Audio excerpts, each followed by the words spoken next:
જંત્રી એટલે શું? તો એનો બહુ સિમ્પલ ભાષામાં જવાબ એ થાય કે કોઈ પણ ટાઈપની પ્રોપર્ટી હોય, ચાહે રેસિડેન્શિયલ હોય, કોમર્શિયલ હોય, ઇન્ડસ્ટ્રીયલ, ઓપન પ્લોટ હોય કે ખેતીની જમીન હોય, કોઈ પણ પ્રોપર્ટીનો સરકાર દ્વારા નક્કી કરાયેલ મિનિમમ ભાવ કે એનાથી નીચે તમે પ્રોપર્ટીનો સોદો ના કરી શકો, એ પ્રોપર્ટીને વેચી ના શકો, એ ભાવને કહેવાય જંત્રી. જંત્રી છે ને એ બે રીતે ડિસાઇડ થતી હોય, એક તો લોકેશન પ્રમાણે અને બીજું ટાઈપ ઓફ પ્રોપર્ટી પ્રમાણે. જેમ કે રાજકોટમાં અલગ જંત્રી હોય, ગોંડલમાં અલગ જંત્રી હશે. કેમ? લોકેશન ચેન્જ થઈ ગયું.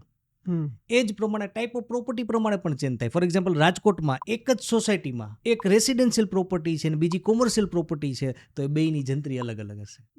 હવે સરકાર જ્યારે જંત્રી વધારે ને ત્યારે બાય ડિફોલ્ટ શું થાય કે દસ્તાવેજની અમાઉન્ટ વધી જાય. કારણ કે લોકો શું હોય, જંત્રી જેટલો અમાઉન્ટનો દસ્તાવેજ કરતા હોય એટલે એને શું થાય, વ્હાઇટનું પેમેન્ટ જે હોય એ ઓછું કાઢવું પડે. આ રિયાલિટી છે.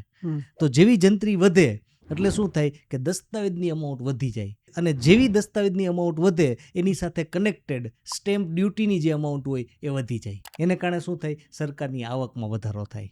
એટલે જંત્રી વધવાથી સૌથી પહેલો બેનિફિટ કોને થાય? સરકારને, કારણ કે એનું રેવન્યુ બાય ડિફોલ્ટ ડાયરેક્ટ વધી જતું હોય.